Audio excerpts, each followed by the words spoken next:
bit about the datasets and the target conference. So as you know, this solar energy, it's growing rapidly.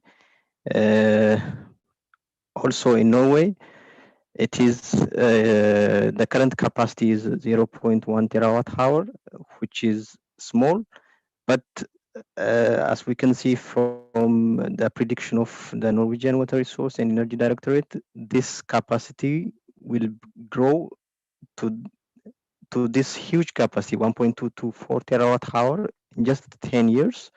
So this means we will have a huge amount of solar energy contribution to the power system for the Norwegian power system. And since this solar energy is highly dependent on weather, this means that the power system will also be very dependent on weather. And so sorry, how much percentage to the total energy in Norway, those 4 terawatt hour? Yeah, this in 2030, it will be like 1 to 2% of the total power. 2%. Yeah. Very small. Yeah, because in Norway we have like huge hydropower dams, so most of the energy comes from there. But this, we are concentrating on solar, but there will be also a contribution from wind, which will have the same effect as this solar energy. So around 2% as well. No, the contribution from wind, it will be like 10%. 10%. Yeah. So both will have the effect in this the power system. Then it will make the power system more weather dependent. So if the power system is weather dependent, it means that it will be a challenge for the power system to maintain the basic things. That means we have to always keep the balance between consumption and production. So it will be a huge challenge for the existing power system. And usually these are the two well-suited solutions that are suggested by using batteries and by using this consumption flexibility concept. But batteries, they are currently expensive, and it is expected that their cost will drop. But if we do not use them properly, that means if we exhaustively use them, we can shorten the lifetime of these batteries, which are expensive. So we need optimal use of the batteries. And again, consumption flexibility depends widely on the attitude of end users. And again, this highly depends on how well the end users are informed or how they are willing to participate in this balancing process. So the main question here is that in order to fully exploit the potential of both batteries and consumption flexibility, we need a system to know the amount of power that we can get from the PV.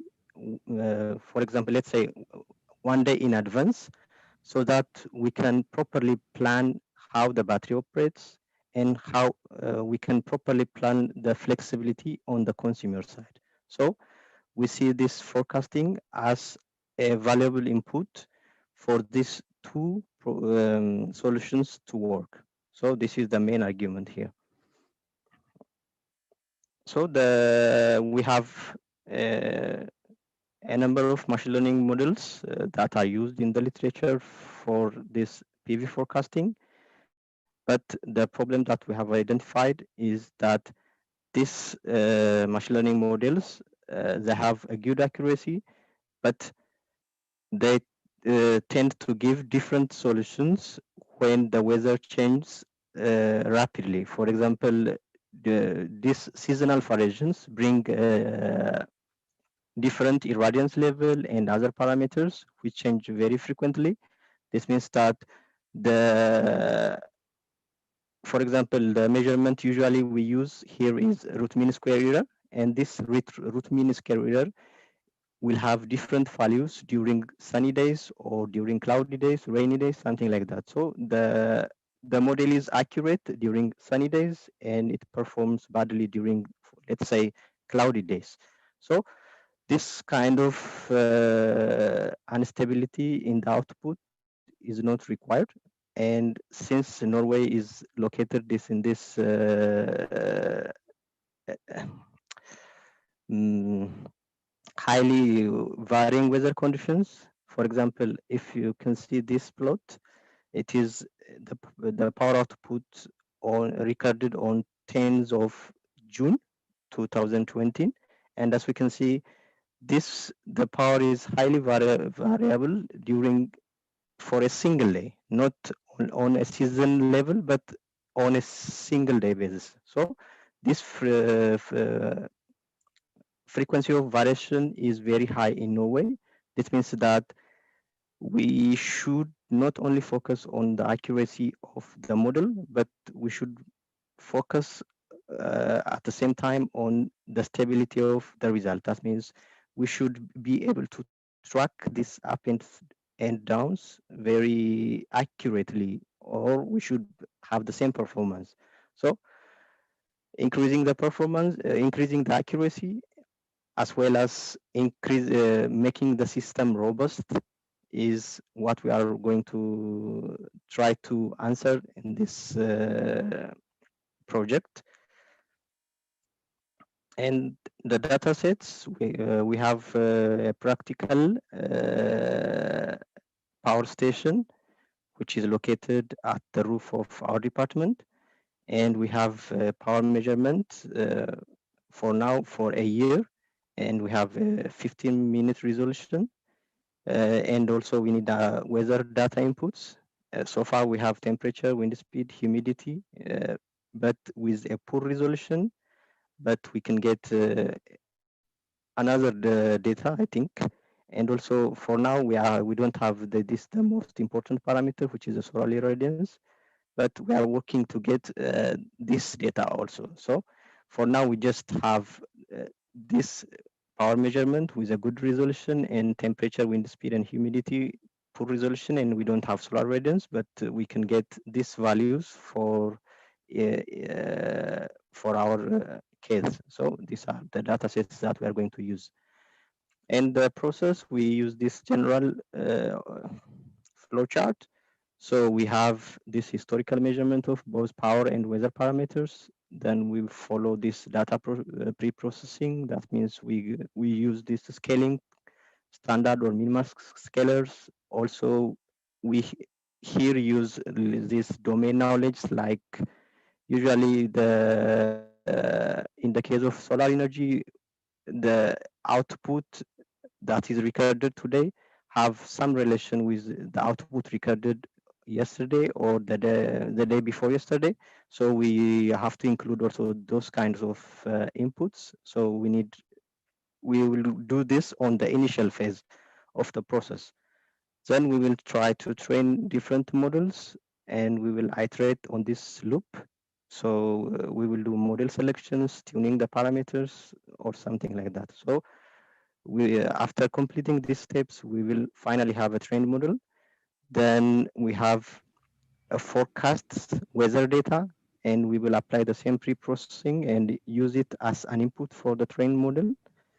Then we will find output, and again, if it is a normalized output, we will do this post-processing and we will find the final output on the required uh, on the required units. So we will do the post-processing process. And the target conference is this Elsevier Renewable Energy. And in the scope of this course, we are planning to do the machine learning part with a complete result. And we will try to relate this prediction and error with the two solutions that are proposed as I showed earlier. So we will try to relate this accuracy and stability with the size of the batteries as well as with consumption flexibility. So by including those two concepts, we will have, I think, a publishable paper at the end of the summer, I think. Mhm. So this is what we are planned for this course. Yeah. Thank you. Can you go back, please, to the last slide? This I one? mean, in this slide, this is the pipeline, in fact, which we are talking about today. Yeah. So if you can implement this one as a pipeline, it will be really nice. Yeah. Okay. And I mean, in the green block, you don't need Yeah. to have this weather data. We can get it from the, I mean, starting historical data, power and weather data processing. So maybe you can have a link from this data processing block from this Yeah. one into the green one, because Yeah. Okay. I can do that. so it will be just like a bridge from this blue block to the green one.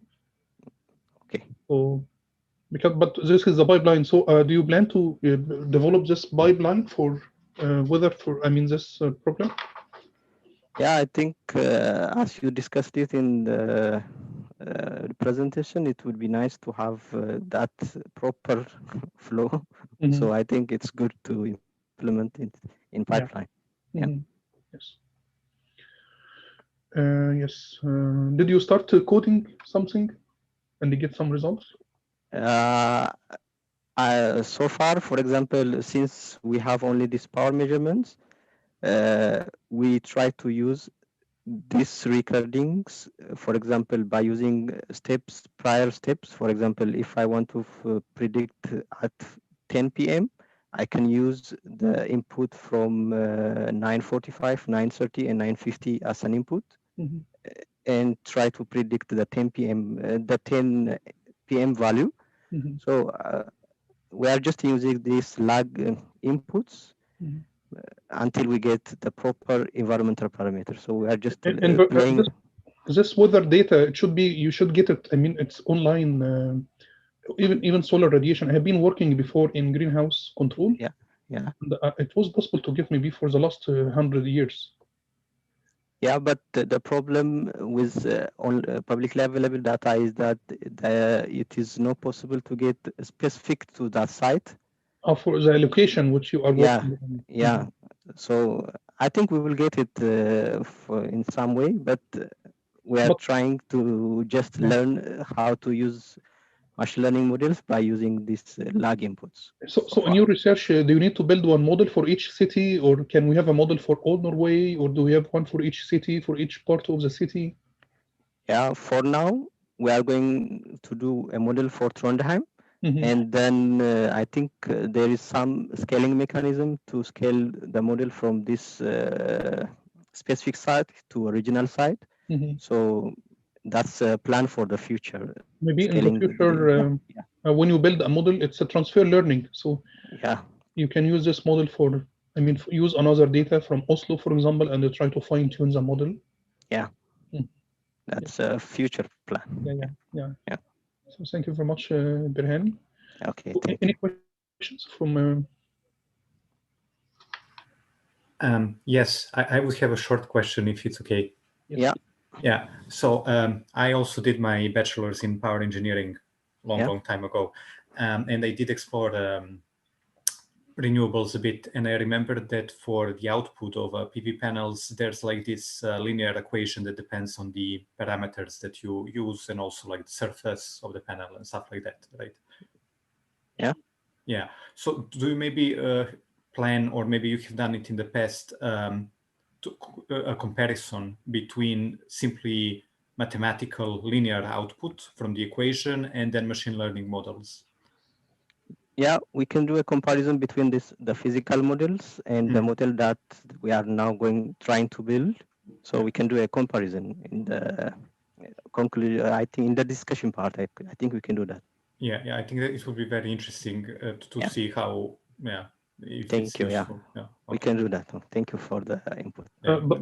But this model which you mentioned, it's function of surface of PV panel, or also weather Yeah, and forecast. the irradiance, and yeah, I guess Yeah, Berhan knows more. It depends on the irradiance and temperature, and also some specific parameters specific to the PV panels. Mhm. So we can just compare that with our model. Mhm.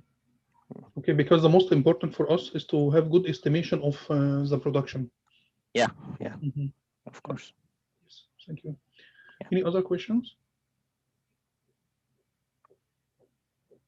Any other questions? Yes, we don't have any other questions. Okay. So thank you very much, Rehan. Thank you very much for your presentation. Yeah. So do we have any other presentations for today? Hi, yes, I'm also ready to present. Huh? Can you see me? Okay. Yes, yes, yes. Okay, fine. So,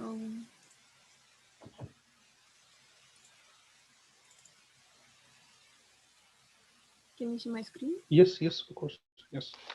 Okay.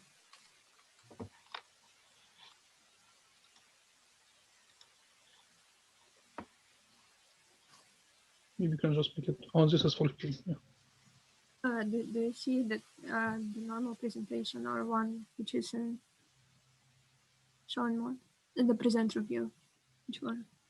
So present. Maybe this one. Try. So this is better. Yes, this is better. Okay. Hi everyone. My name is Olga. I just started my PhD in IDE in computer science department at the New York, and the title of my work is personalized image quality assessment. So a little bit about my background.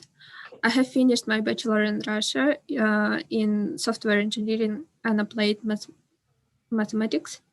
And then I have finished my master degree in color science. That was Erasmus joint master degree program, one part of which was here in Norway. And now I started my PhD in January this year, so about a month ago in New York. I have a very small background in machine learning. I haven't been working with it so much, so I'm a beginner in this field. And I wanted to discuss a little bit about the background of my work. So what is image quality assessment? Image quality assessment is assessment of the technical quality of an image. For example, if you have an original image of good quality and a distorted image, then we can give this image a score in terms of quality from, for example, 0 to 100, where 100 is the best and 0 is the worst. And we have different ways to assess image quality. One of that is subjective assessment given by an observer, which assessed an image quality and gives subjective score. And another way is to create some kind of algorithm which called image quality assessment metric. And that metric gives an objective score. So my goal in this work is to create a personalized metric, which will have a high correlation with subjective scores, so which will be able to predict individual subjective scores. Right now, there are many metrics already exist, but they match an average score, like the score of an average user for a particular image. So my part of this work, the novelty, is to create a personalized algorithm which can be used for each individual observer and gives the potential highest correlation of his preferences. Another part of my work is to create an enhancement algorithm which will be based on this quality metric.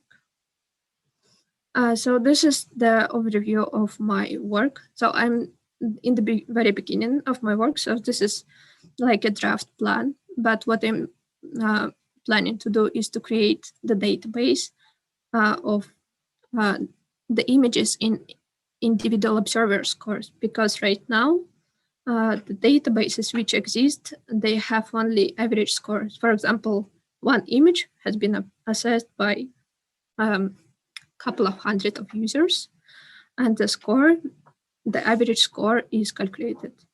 So I'm planning to include in this database the individual observer scores. Then I will get those scores, and I also planning to analyze which attributes of the image users pay attention to. For example, it can be contrast or brightness or saturation, for example, and use those attributes to create a model, to create a metric. So here is when the the machine learning will also help. So I'm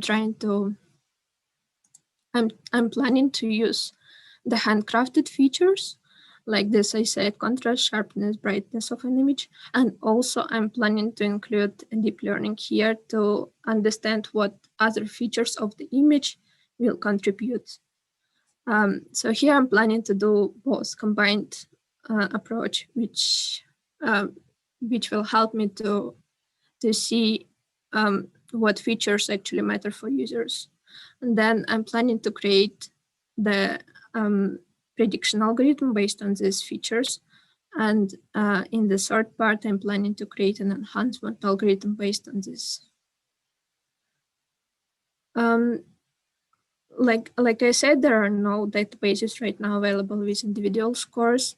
So I'm planning to use, for this work, as I don't have my dataset yet, I'm planning to use some other datasets, like, for example, OconIQ, which has around 10,000 images rated by 1,500 observers, and has like the average score for each image.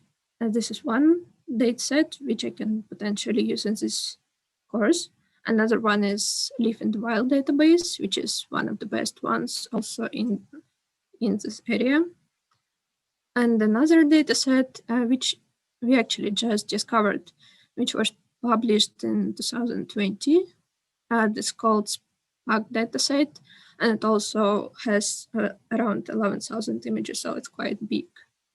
And it also connects those images with image attributes, like I'm planning to do the same, like brightness, colorfulness, contrast, noisiness, etc. And those are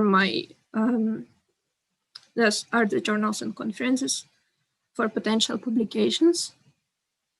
And that's basically all I have to say right now, because I don't know much details about how I'm going to do it yet. So that's basically all I wanted to say.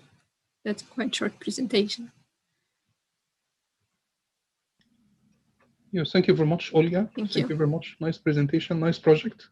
Is it part from a project funded from Norwegian Research Council or EU project? This is funded by NTNU itself. So I'm not a part of any big projects. Okay, so your supervision team in UVic, who is in your supervision? My supervisors are Said, Ali, and Marius Pedersen, who are working with image quality. Yeah, but this is a very, very nice project, in fact. Very, very nice project. Thank you. Yeah. Any questions from our group? Any questions?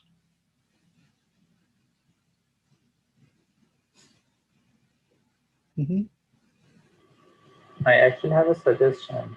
Yes. You can use GAN networks. They are like two networks that used in classification, and they utilized in order to find the difference between a fake, like a fake behavior in classification, and the actual one. Like when you, I'm sorry, this is the fan of computer. When usually in earthquake analysis, these two, there are some artificial artifacts in the time series, and there are some actual time series we have.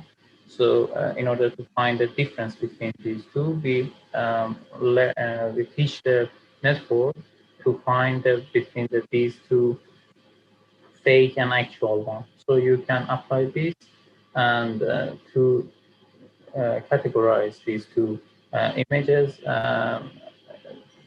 to find a meaning to actual labels. So thank you. Yeah.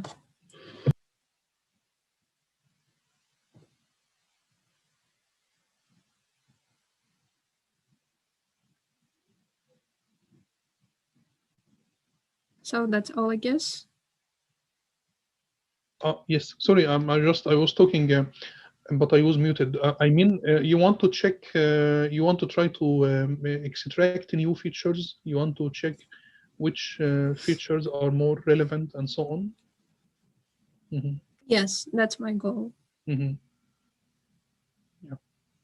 So this is very good project. Do you have any other questions from other people? Any other questions? Okay, so thank you very much, Olga, for the nice presentation, and just start working. Maybe build a baseline model, simple stuff, and start. I mean, building this pipeline from the beginning, so it make life much easier later on. Yeah, thank you, and thank you for letting me join a little bit late. No problem. It started in February. Yes, thank you very much, Olga. Thank you. Thank you very much. The problem this year, I mean, they approved the course at maybe the last moment, so it was a problem really. Maybe they approved it after the deadline, and therefore they allow us now also to, I mean, add people even after deadline. So, so do you have any other presentations for today? Any other presentations for today? Maybe we got all presentations, so maybe from next week or after 2 weeks or 3 weeks, people can start presenting current status. So if people are working now, they can start presenting what has been done so far. Their early results, for example, they can talk about it also each time. Yes. So I guess I actually have one question. Yeah. Like on the Blackboard, it says that we have to submit some how it's called them. No, it's just the slides which you have now. You just upload those slides to Blackboard. Oh, okay. It's just to be sure that all people in the same page and they prepared already pre-report or pre-project, for example. So don't need to write a report based on that. No, right? not a report, just your slides. It's like pre-project presentations or something. Okay. So you can just upload this one to the Blackboard, and that is it.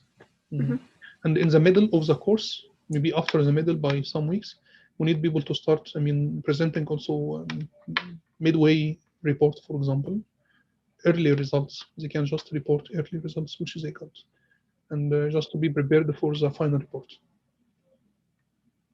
Yes. So do you have any other presentations for today? So next, what about next Wednesday? And can we select another time for next Wednesday?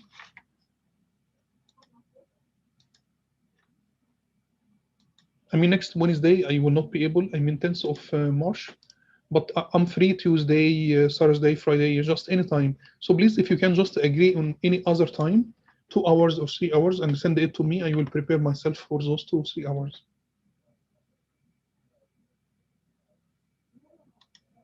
I mean, Wednesday, I will not be available.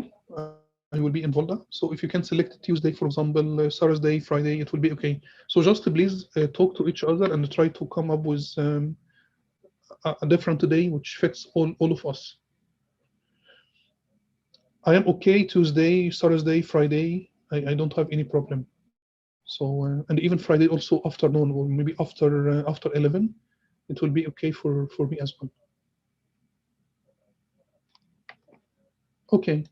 So so should we for example select, what about Thursday from 9 to 12? Is it okay? Or Tuesday?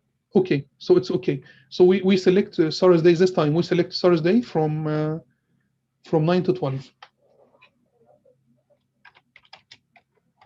I will share it with you, and please, if it's not fitting you, just let me know so we can select a different day. Okay, so this is very fine. So it will be Thursday from 9 to 12. Yes, I will send the invitation to all of you now in your calendar. And thank you very much for today, and I see you next week.